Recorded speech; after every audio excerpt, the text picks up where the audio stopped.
Welcome to it's a hormonal werewolf show, but it's not. It's our untitled Godzilla show. The first of many, hopefully. We're down a werewolf tonight. Abby's a little under the weather, so me and CBR. How you doing, Ryan? Good. I decided to get together and do have a little chat about one of a mutual favorite genre of ours, which is Godzilla movies.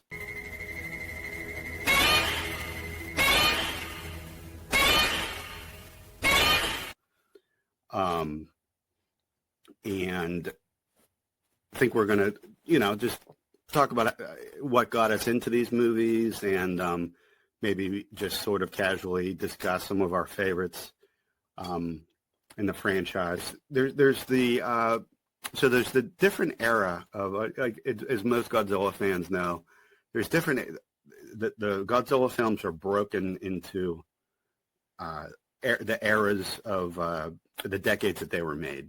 Mm-hmm. The first era is the Showa era, and that runs from 1954 to 1975. Then we got the Heisei era, which was 1984 to 1995. The Millennium era, which was 1999 to 2004. The Reiwa or Rua era, which is 2016 to present. And you also have the American films, which aren't, they're not counted as part of any of the main Toho eras, even though Toho had to license their monsters to be in the movie. So they were involved in the creative process to some capacity. I believe they even for every American picture, they have to submit to Toho and tell them what Godzilla is going to look like, show them what it's going to look like, and it has to actually pass their standards. Which is interesting to me because even the Roland Emmerich Godzilla got to do the same thing. got the nod from Toho, which is kind of crazy when you think about it. The Crestwood monster books. Have you heard of these? There was a bunch of them. Yeah. Well, when I was in grade school, this book. Oh yeah. I took that out of my library when I was a kid. Yeah. I rented. I basically I took this out every week. I went to a Catholic school that had a library, and we had a library day, and this was in it. But they had all the monsters. They had King Kong. I have a few of them. They had Dracula. So anyway, these got me into the movies before I even watched them. They're full of inaccuracies about films themselves. This one, for the longest time, I believed that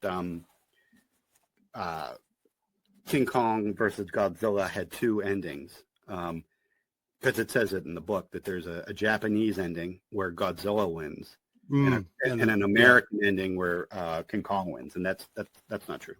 Yeah. That exact book that you're holding, that was the only access I had to anything that wasn't Godzilla versus Monster Zero. Yeah. And Godzilla 1985. What are some of the ones that stand out to you as being your favorites? Well, I did mention Monster Zero. That's for nostalgia. Like I said, it's literally the first Godzilla movie I can remember. Sure, yeah. I know it wasn't the first, but I'm a sucker for Godzilla versus the Smog Monster, or Hedorah, whatever you want to say. And I'm a sucker for a classic. I really love Godzilla versus Mothra. Mm-hmm. Or Mothra versus Godzilla. Versus Godzilla. Godzilla versus the Thing, I think it was called at one point too. Yeah. Which I always thought was silly, because it was they were trying to keep. It was almost like they were trying to keep who the other monster was, as a secret. Mm-hmm. In America, anyway. It just seems silly. Why call it the Thing? I think that again plays to that America's love for sci-fi at the time. Like to hear these, like Godzilla, Mothra, Anguirus, these are, you don't hear a lot of that in names. Yeah. in Americanized, not Americanized, but in American movies, it was always like, you know, the space creature from the creature from 20,000 Fathoms, or the thing from another world. So Right. to me, I think it was less of it trying to hide what the other creature was and just trying to play to that American audience. Yeah, that could be. I could see that. Can you imagine going to see Godzilla versus the Thing, and you're like, well, what's the Thing? And then you're like, whoa, It's a butterfly. a fucking giant butterfly. I never would have guessed that. But if you call it Mothra, people pick up on it. Oh, it's a moth. Yeah. Oh, okay. So, all right, what is? I'll just read down the list. What we got here. So we got Godzilla. Godzilla raids again. King Kong versus Godzilla, which is notable considering, you know, there's an entire that whole idea has been resurrected to like great success. Actually, Mothra, King Kong versus Godzilla is almost an episode in itself, just talking about It really the is. scenes of it. Yeah. Because the fact that it ever happened is just nuts. Right. Yeah. I mean, it wasn't even supposed to be, and I'm sure you know this, but it wasn't even supposed to be King Kong. It was supposed to be Frankenstein, which Yeah. they wound up doing. Yeah. Again, that's a whole nother That's all other. caveman Frankenstein. So with the big bulbous head. Good thing his clothes grew with him. Yeah, that's always a plus. Otherwise, we would have had a who was the big blue guy in The Watchmen? Oh, Dr. Manhattan. Yeah, we would have had a Dr. Dr. Manhattan Manhattan situation. swing and wang situation. Swinging his balls around like a bolo, dragging people back, beating them to death with his Johnson. All right, so King Kong versus Godzilla, Mothra versus Godzilla, Ghidorah, the three-headed monster, Invasion of the Astro Monster, or Monster Godzilla Zero. versus Monster Zero, Ibra, Horror of the Deep, or Godzilla versus the Sea Monster. Can we just stop there really quick? Your love of that movie. Which one? Your unapologetic love of Godzilla versus the Sea Monster. Dude, I love it. I love it. I don't get it. I think a lot of it has to do. It's kind of like with you. It's like one of the first ones I watched. So nostalgia obviously plays a factor, and I also liked that it was a smaller story. Like I was kind of like Ghidorah, the three-headed monster, was this really complex story about intergalactic assassins and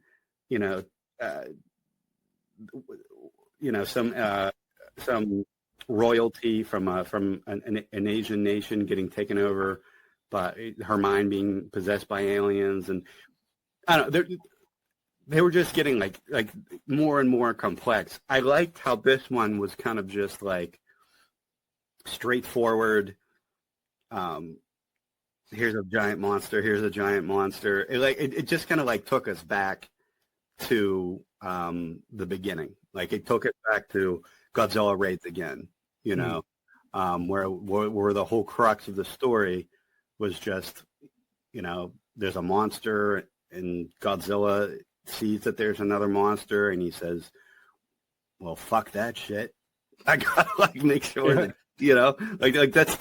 that's the gist of the story.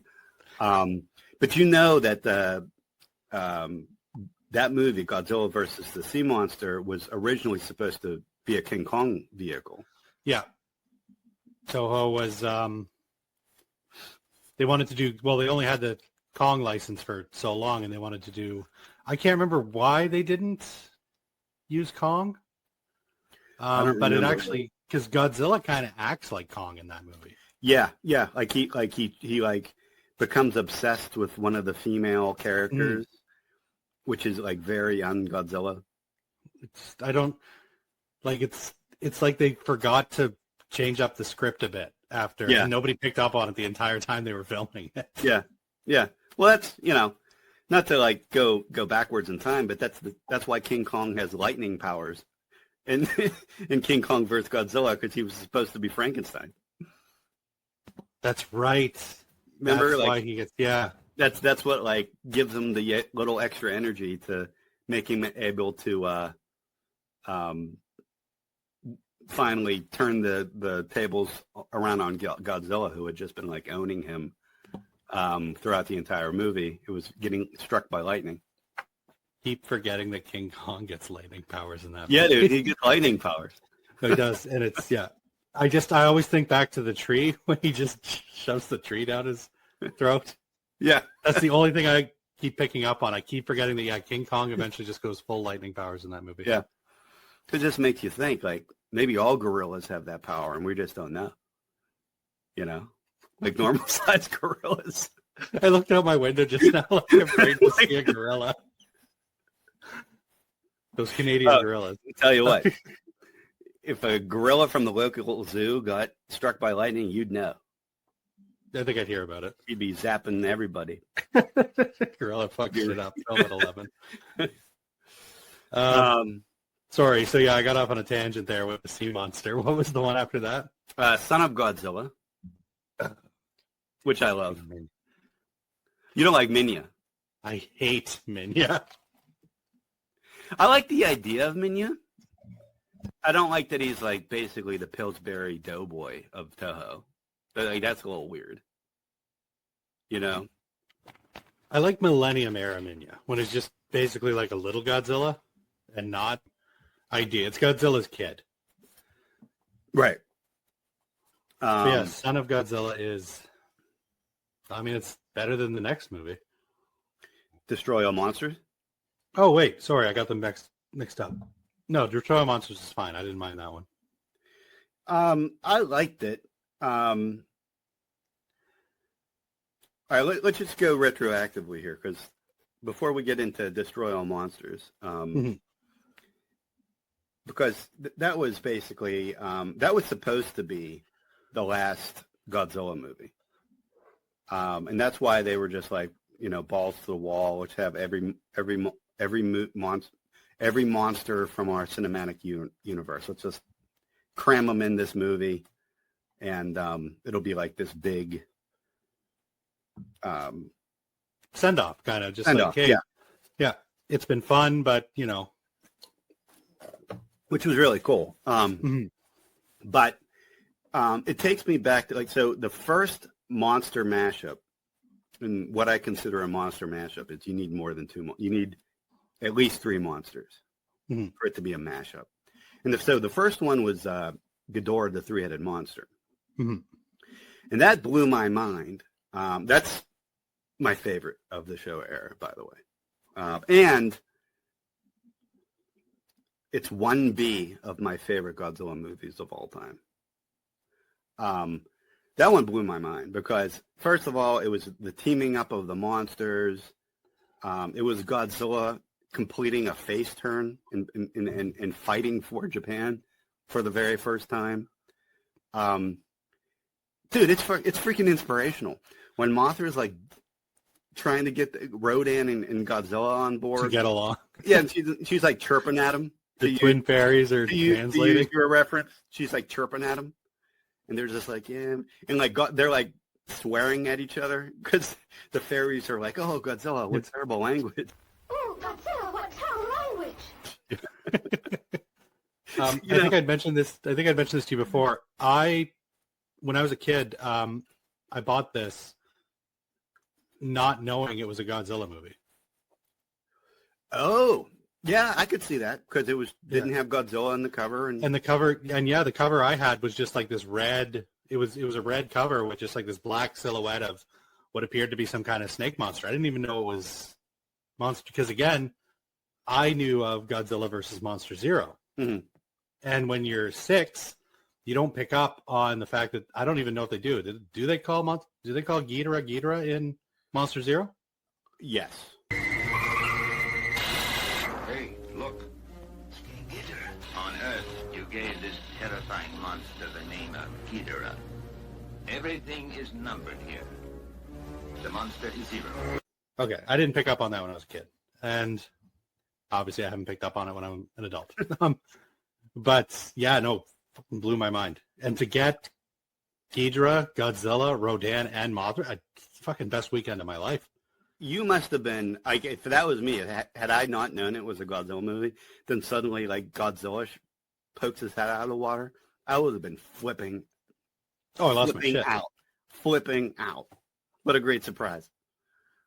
I guess technically Universal Monsters did the monster team ups first with like House of Frankenstein, House of Dracula, that kind of thing. But you know, this is one of the first movies that attempted anything like this. You know, it was really the Avengers of monster movies at the time. Anyway, the reason I bring that up is, you know, 3 monsters were able to defeat Ghidorah in this movie, and then 2 monsters were able to defeat him in the following movie, Astro Monster or Monster Zero. And you get to, like, destroy all monsters. It's basically every monster in the Toho universe versus Ghidorah. You kind of feel bad for Ghidorah. Yeah, 'cause he gets the shit kicked out of him. And that's an ongoing theme with the Godzilla franchise. It's so weird because Toho seems to simultaneously love Godzilla, and they almost treat Godzilla like Paramount treated Jason Voorhees. Because they would see even the slightest diminishing returns, and immediately they'd be cutting the budgets of these movies. And that's where I really feel Hurt Destroy All Monsters. We needed a new monster to team up with Ghidorah. Right. And I know I'm saying it wrong, but that's the way I'm going to be saying it this entire time. So just deal with it. That's what I grew up with on it too. It was like Ghidorah. No, but you're right. Because like another thing about that movie is like it relied so heavily on like stock footage from previous films. Yeah. Yeah. And that was that kind of became a recurring theme too, as you know, as the franchise progressed, was they used a lot of stock footage for movies for budgetary reasons. All Monsters Attack, also known as Godzilla's Revenge. Yeah, this is the one. This is the low point. I think it's the only one I actually outright hate. I don't know if I hate it. I just don't want it to be around anymore. Yeah, I mean, like it's all about that kid, and his shorts are uncomfortably short and tight. Just the only thing shorter than that kid's shorts are my patience towards that kid. Because I want to kill that kid. Oh yeah, I want to kill that kid. Like, I don't think the term Daisy Dukes had been coined yet. When oh, maybe because that came from Dukes of Hazzard. So it actually might have been around. Godzilla was influenced by the Dukes. Play it to that American audience again.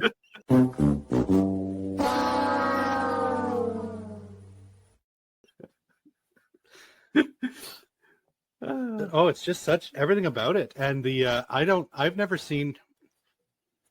I'm not a big fan, especially when it comes to Godzilla movies. I don't like subs. I'd rather a dub. But the dubbing on this movie is atrocious. I won't do, you guys.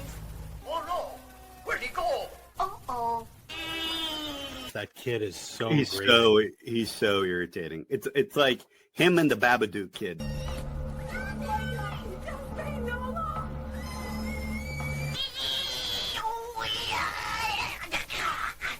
Are tied as like the two most annoying children in the history of cinema.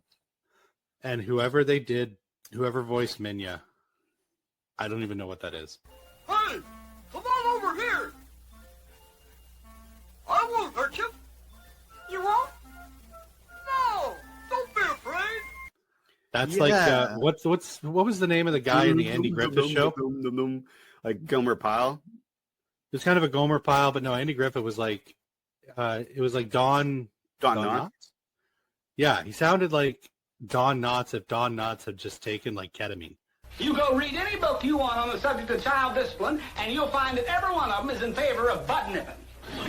Take care of it. Only one way to take care of it. Nip it. In the bud. Godzilla says I have to fight my own battle. Yeah. Oh my God. and the it's stock footage. it's kind of a shame because I kind of dug Gabara. Gabra looked cool. Gabra sounded worse than the kid.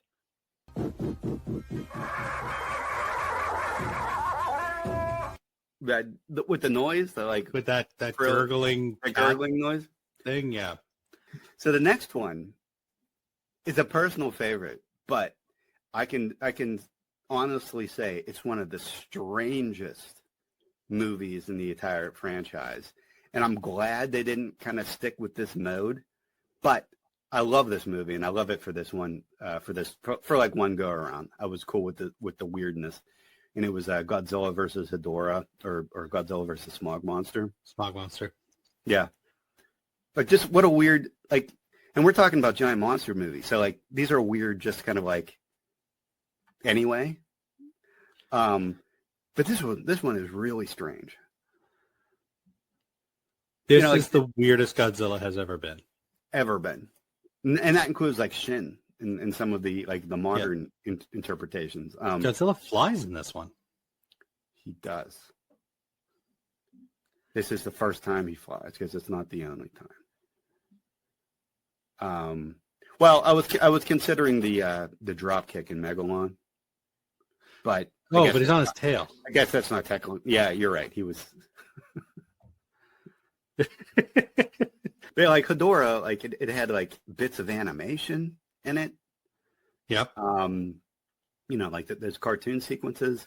It was very. It's made in 1971. It was very like trippy.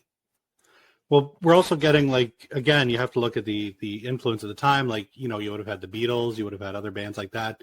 Yellow Submarine with that kind of adult animation style going on. It was very hippie. Yeah. And kind of, it just felt like Godzilla versus Hedorah was kind of riding that train, just going along with the kind of the Andy Warhol experience, I guess. I'm surprised Hedorah doesn't get more respect. The monster itself, not the movie, but like he almost kills Godzilla in this, and to me, he's one of the strongest monsters. I put him up there with like Destroya, as being like one of the monsters that actually had a chance to kill Godzilla on his own. And I love the whole metamorphosis thing. I love how he starts out as just like, I don't know, a pool of shit, and then turns into a flying pool of shit, a flying pool of shit, and then at the end he's a walking pool of shit. And he's humongous. He's like so big in that movie. I just think he's a cool looking monster. No, and this one too, we actually saw some of the collateral damage from the monsters. They don't show that. Like we got that in the original Gojira, but like we see people being melted into skeletons from the toxic waste. Yeah. Yep. We didn't see, like they didn't, that was almost reminiscent of the only other one to do that really was the original Godzilla, where you see the collateral damage and people dying in the streets and just the effects of what happens when a giant monster decides to attack your town. There's like some genuine like horror elements to that movie, which is kind of cool. Because otherwise it's very silly. But there's these very, very dark moments. It is very silly. Godzilla was starting to get more kid-friendly at this point because we had gotten the turnaround. Yeah. So to throw this, I don't know what the fuck this movie is. The director, he was smoking something. The weirdest part of that movie to me, do you remember when Godzilla, he basically has defeated him at this point, and he reaches into him and pulls out like two like glowing orbs? Yeah. And I'm just like, what are those? Are those eggs? Or is that like his testicles? Is that like his ovaries? What is that? Are they his eyes? I don't know. They're just like There's no explanation. There's no explanation. And then Godzilla flies away with them. Yeah. He's just Look like, at what these he are did. mine now. Yeah. He just stuck him in the corner in his cave in Monster Island, like a lava lamp or something. And we haven't even gotten to Monster Island yet. Yeah, which movie was Monster Island introduced? That would have been actually, I think it's the next one on the list. Wow, this monster. I love this. I love Gigan. I fucking love Gigan. Godzilla versus Gigan. What a cool monster, right? Yeah, you had mentioned before, like, you know, some monsters come back and some don't. Gigan, absolutely. I mean, I like Hedorah too, but there's a reason why Gigan keeps coming back. Yeah, well, he's one of the more visually striking ones. I always want to like he's like a cyborg, isn't that his deal? Isn't he like supposed to be like half actual monster and half robot? Like I think he has implants. He's got like a visor. He's got like a circular saw in his stomach. I always wanted some backstory on him, like see Gigan before he got transformed. So you don't come to Godzilla movies for backstory. No, you don't. I'm just, when I was a kid and there was no internet and I was bored and swinging by a swing by myself, like we saw in our Puppet Master episode, I would think of these things. I'd be the same. I'd be sitting there like drawing my shitty little 8-year-old versions of Godzilla monsters, but yeah, you'd start to wonder about the monster you'd already seen. Like, what's the deal with Gigan? Or where we really start to see that Toho is not putting the same kind of money into this franchise. We get a lot of because Ghidorah comes back for this one, and when Ghidorah is flying, you can clearly tell he's a little stiff. It's a pinwheel. He's a little stiff. Yeah, a little stiff. It's just gliding. You can't even call it flying because its wings aren't flapping.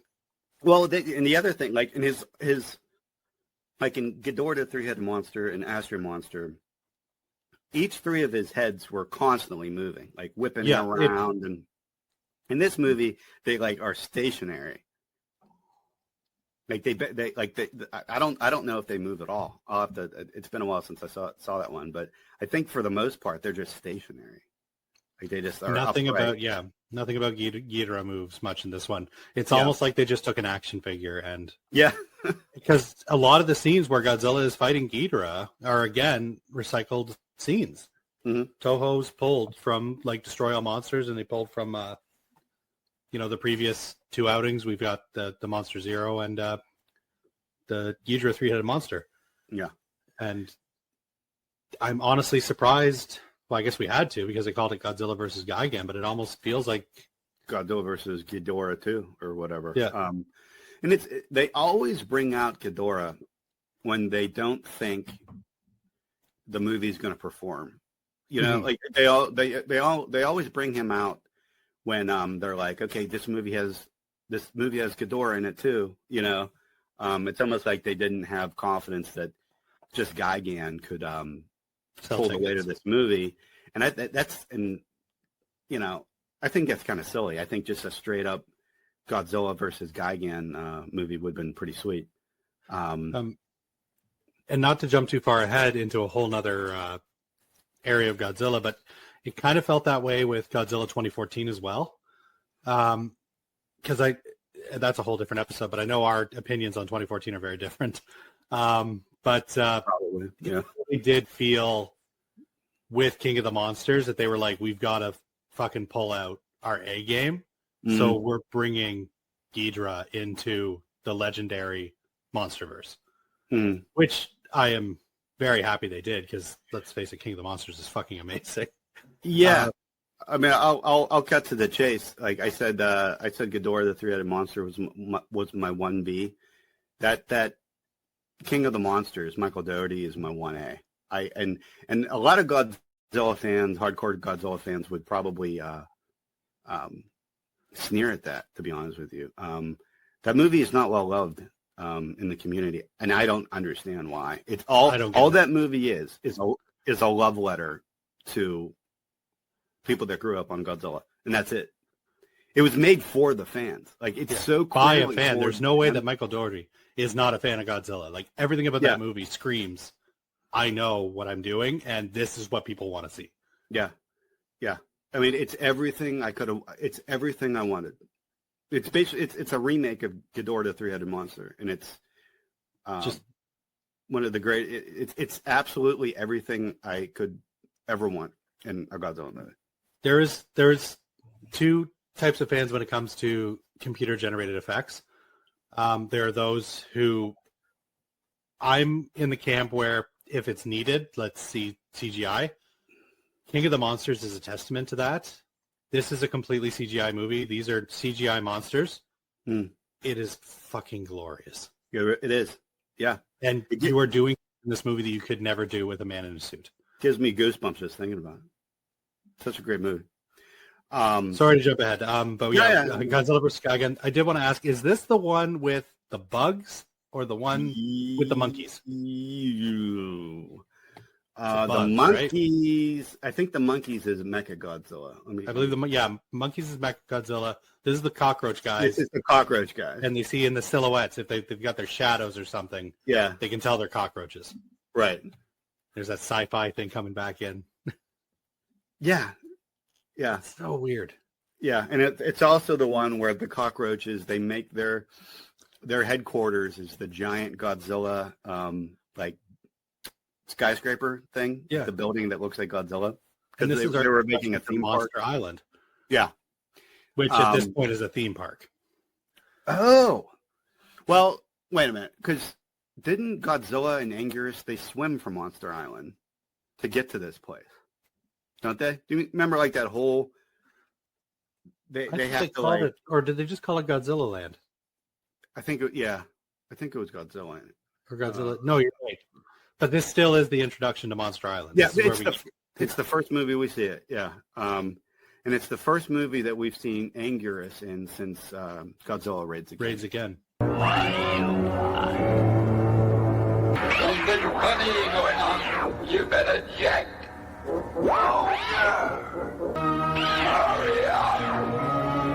Where they were at, And they're buddies this time. they're like best friends from here on out. Yeah. And they have that fantastic like conversation between the two of them where it's like dubbed. That fucking conversation. Hey, Akira, come on. There's a lot of trouble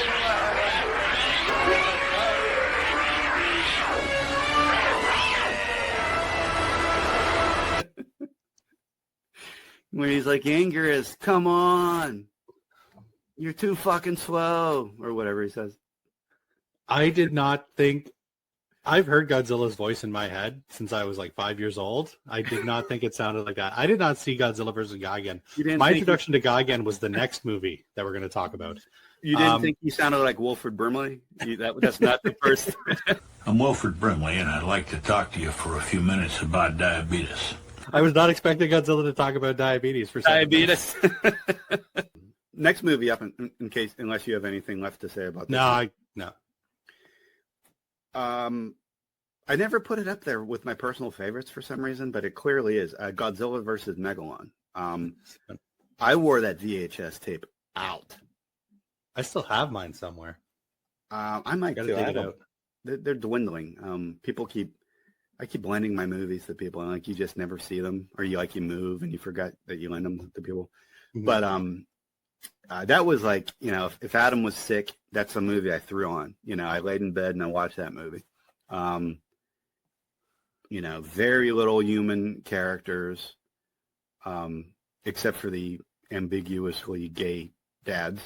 The ambiguously gay duo. That have the little picnic in the beginning. Yep.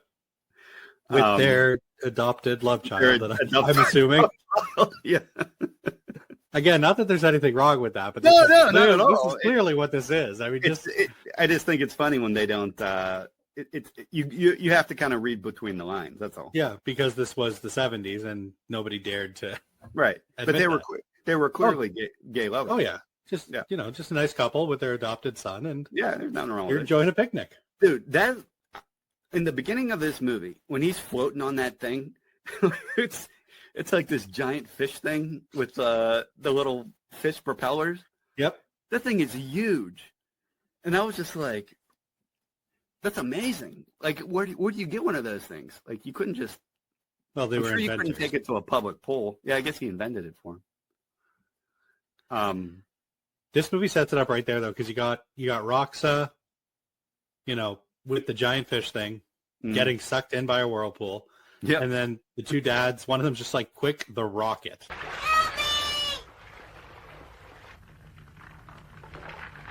Hey, the rocket. And they shoot that rocket with the rescue rope. And I'm like, this is the kind of movie we're getting right now. Like, they've got rescue rockets. They've got these ridiculous fish boat things. What other shit are we going to get? You got to bring And the of rocket. course, it did not disappoint because we got Jet fucking Jaguar in this movie. Now, you know the backstory of him, right? Yes, it was the Toho Like a in hopes to contest. stir up interest in their new Godzilla movie. Or no, it wasn't even going to be a Godzilla movie at first, I believe. It was supposed to be a whole new kaiju franchise. It was going to be like Ultraman, basically. Yeah. It was,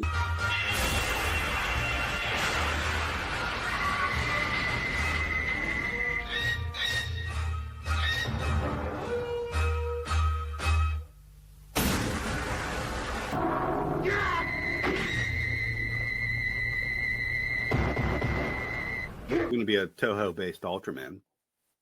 And they came up with this Jet Jaguar character, but of course Toho, thinking that Godzilla, again, Toho and Godzilla is such a love-hate relationship. Yeah. But yeah, Jet Jaguar just wound up being in this Godzilla movie that doesn't Which even is- mention Jet Jaguar Such a shame. because he's got his own theme song, for fuck's sake. Speak Japanese. We've translated the Jet Jaguar fight song so that you can sing along. I tell you to follow the bouncing ball, but we don't have one. Roll that puppy, Cambot.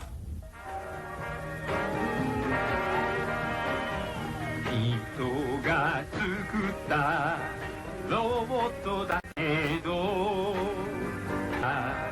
ジェッジャガーやったねジャガー Yeah, Jet Jaguar kicks ass. So you got the introduction of Megalon.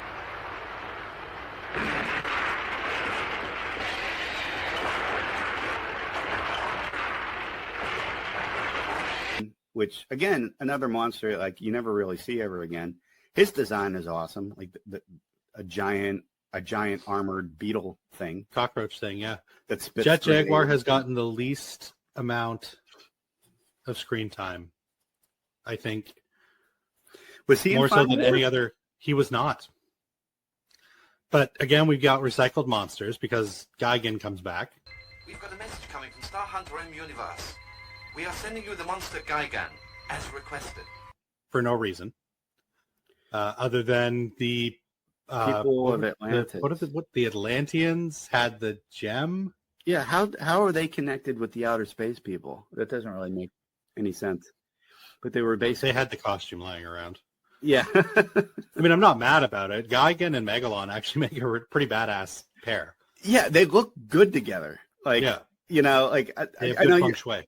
I know you're not like the biggest wrestling fan, but like there are certain tag teams where like when you see them like together, you're just like, yeah. Top charisma. We saw him earlier.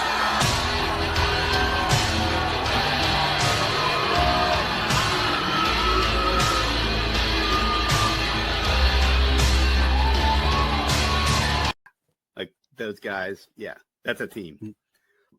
And to this day, I do like other Godzilla movies more, but there has never been a better 2-on-2 than Megalon and Gigan versus Godzilla and Jet Jaguar. Like yeah, they were very like evenly matched. Mhm. Yeah, I mean Jet Jaguar was just badass with his robot karate and ability to, like doing Ant-Man. Grow and shrink. Yeah, doing the Ant-Man thing, which is awesome. We got to talk about that drop kick on his tail. Oh, Jesus. Because, yeah, Jet Jaguar's fucked, or not Jaguar, Gigan's fucked off at this point. He's like, screw this shit, I'm going home, flies away. And I love that that's kind of like a recurring theme. Like, the cool thing about Gigan is, like, he kind of has like a personality. And one of his personality traits is that he's a little cowardly, or, like, if things aren't going, like, if he sees, that, he can kind of foresee, like, he's about to lose. He'll just take off. Yeah, if things are going south and he sees an out, he's going to take it. Yeah, he did it in Godzilla versus Gigan, and he does it in this movie too. But yeah, that drop kick. So basically now it's just poor Megalon versus Jet Jaguar Godzilla. Jet Jaguar has just got him in like a fucking hold. And Godzilla takes a running start, slides on his tail to perform a drop kick. This goes on. This goes on like 3 or 4 times. He does it like a bunch of times. Even they were like, that was fucking awesome. we got to do it again. We have to keep doing it. And it's not the same slide each time either. Hopefully I'm not incorrect by saying it. I'm pretty sure it's like 3 or 4 separate. I'm pretty sure, because I was thinking the same thing. I'm like, I think they did 3 or 4 separate slides. Yeah, which is crazy. And then Megalon fucks off too. Mm-hmm. Yeah. None of the monsters get killed. They just kind of like run away. The great Jet Jaguar theme that plays at the end. Oh. And in the end credits, I always laugh at this part. It's just Jet Jaguar walking with his buddies, with his gay friends, and the little boy. And the kid on his shoulders. Yeah, but like in the one shot, like the timing was off, and everyone's like frozen, like not moving. And then suddenly you can tell somebody was like, "Go, go!" and they all start running after him. But it was just like such a long, awkward pause of just them leering at. Yeah, it was almost like it's supposed to be a freeze frame, but they're like, "Oh shit!" I will say one more quick thing. The kid in this Toho, this is how you do it. The kid is not annoying.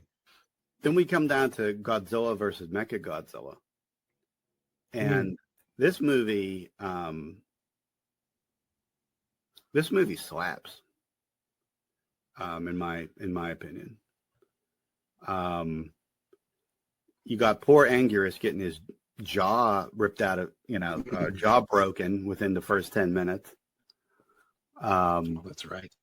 Yeah, like it's a much darker movie than we've had in a while. Which again makes sense. Like, again, we're seeing diminishing returns in these Godzilla movies, so Toho was probably thinking we might need to go back to what was making Godzilla work to begin with.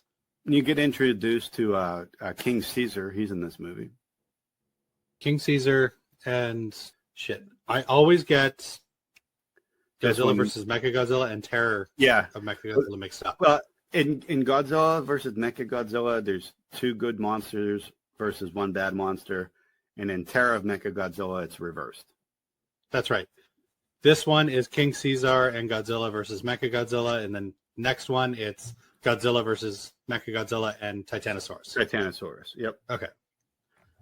So that's right. So we get the King Caesar. We get that 10-minute long song about how awesome King Caesar is.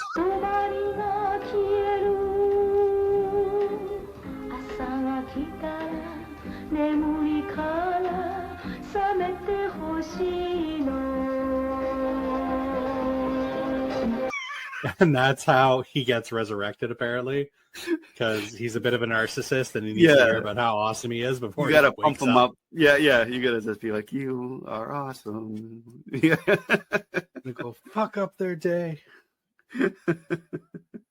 So you like King Caesar? I think he's pretty awesome. In a lot of the similar fashion as to why I like Jet Jaguar. I mean, there's some goofiness to him. But like, he knows Taekwondo or some sort of martial art. I like his appearance. Like he's based on Shisa, which is a cultural artifact and decorative ornament derived from Chinese guardian lions.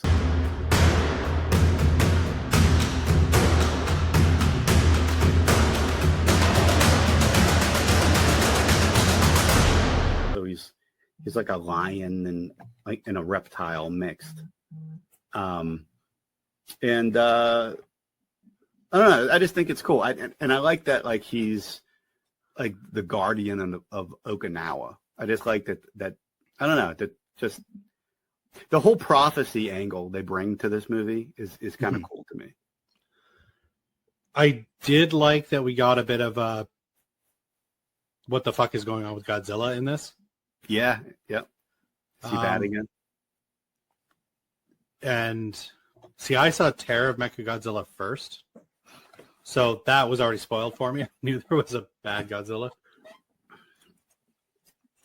Which that was the thing we didn't mention about. Like as a kid growing up in the VHS store, we didn't have Google back then. You didn't know what fucking order these movies came in. No. I had a similar problem with Hammer Dracula movies. You know, I was just like, you had no idea whether this was like the one that followed the one you just watched, if it was two ahead of it, two behind it. Like you had no clue.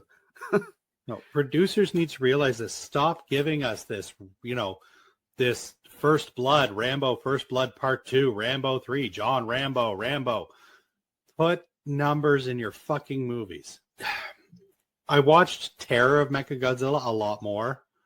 And that's probably the better movie out of the two. I don't know if it's the better movie. I mean, it's the limitations of the time, right? Like I was renting these from my local fucking Guns and Ammo / VHS store. I watched what I had to watch. Right. This one is honestly from the entire era. This is the biggest blind spot for me. Okay. The first time I rewatched it after probably about 30 years was off of the server. Oh, okay.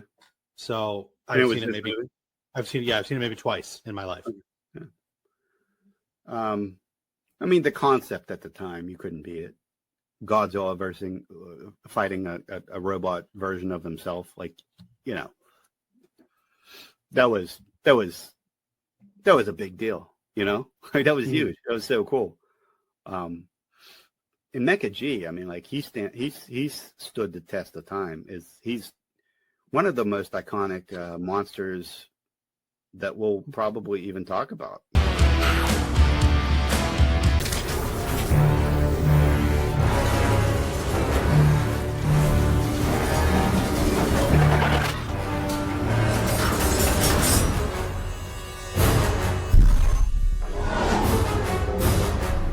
Godzilla. He's right up there with Ghidorah as arguably the most.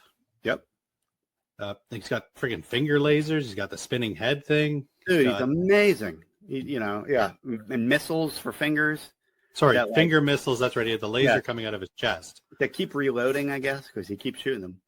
Just full. His entire body is just full of missiles. Yeah, yeah. Like he's the closest to like a transformer, or like a Dinobot.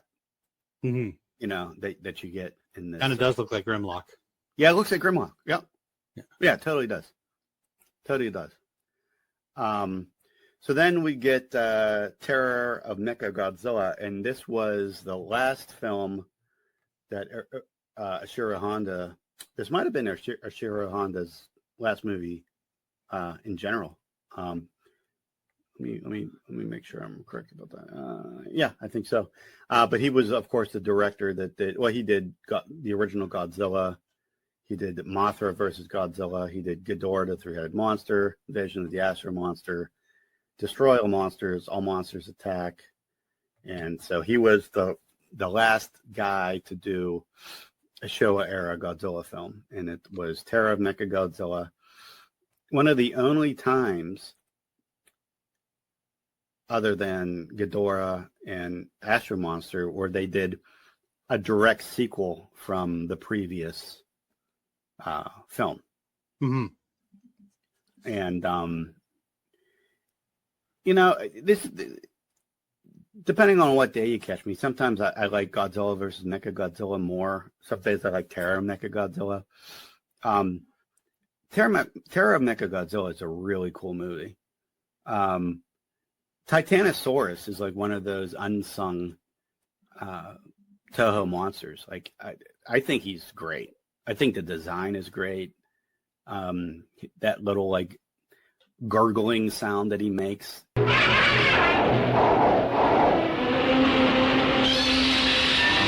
Which kind of like emphasis the fact that he's a marine animal. Mm-hmm. I think is pretty cool. I don't know. I just it's a great movie. If you watch these two back to back, it's a fun night. Now, I don't know if it's just it's no surprise that I don't know if it's just a weird personality quirk. I don't know if it's the ADHD, but I'm always seem to be the opposite of what a lot of people think with favorite Godzilla monsters or anything else. Like we could talk about Halloween right now, and I guarantee I'd piss off most people. It seems to be my two favorite monsters in the entire lexicon of the Godzilla MonsterVerse don't get any love because literally my two favorite monsters are Megalon and Titanosaurus. And I mean, Megalon, like I said, he got that 8-minute short last year. Have we ever seen Titanosaurus again? Never. What the fuck? He was so cool looking. He was wet and gross. And that includes Final Wars, doesn't it? Final Wars, neither one of them showed up for Final Wars. Well, he was also like one of the.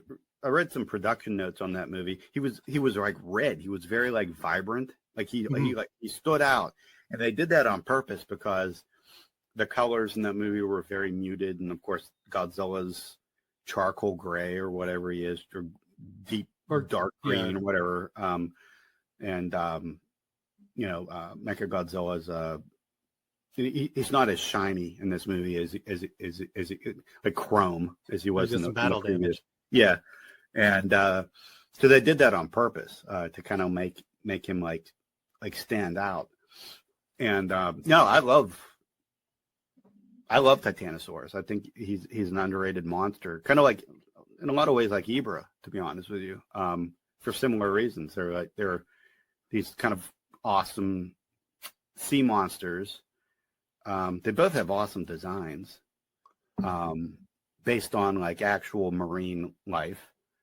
And but they get the short end of the stick, as it were, as far as appearances in upcoming movies go, which is kind of disappointing. But as a whole, when I think of Godzilla, even today, this is the era that I think about. It's impossible for me to give this era a bad rating, or even a slightly bad rating. It's just impossible for me. I'm not that objective. I can't do it. So for me, it would be 5 out of 5. Mysterious orbs that might be testicles or ovaries that get ripped out of a gelatinous blob. Solid. Yeah. That was Hedorah. I meant like Hedorah. I fully a lot of what you said I mirror. This is my most well-known era. I've seen all of these movies at least once. Most of these movies were out by the time I was born, but this is still the one I grew up with as a kid. I know you mentioned there's some stinkers, like we've got, Godzilla's Revenge, but I will argue, I don't think there is a single boring movie in this era. Even the bad ones, Godzilla's Revenge is so bad that you have to watch it at least once. And I've always been a big fan of, if it's entertaining, then it's worth your time. So I'm in agreement with you. I can't give this any less than a 5 out of 5 tail slide drop kicks. out of 5. I thought about going with that. I thought about it. When you didn't, I figured I had to. To any viewers watching this that might be like, you kind of missed talking about. I think for the next episode, me and Ryan were saying we're going to concentrate on some of the films we kind of glossed over here in the beginning of our talk. So the next time we do this, we're going to zero in shine a spotlight on the original 1954 Godzilla. Godzilla raids again, King Kong versus Godzilla, and Mothra versus Godzilla. Because we did kind of fast forward through those just because we didn't really have any structure planned for this tonight. It's the first episode. And that's kind of like how things went. So, but anyway, I hope you enjoyed our little chit chat about Godzilla. I had fun talking about it, and until next time, I guess we'll just say Godzilla rules. Bye. Bye. Pew pew pew. Miss you, Abby. Miss you, Abby.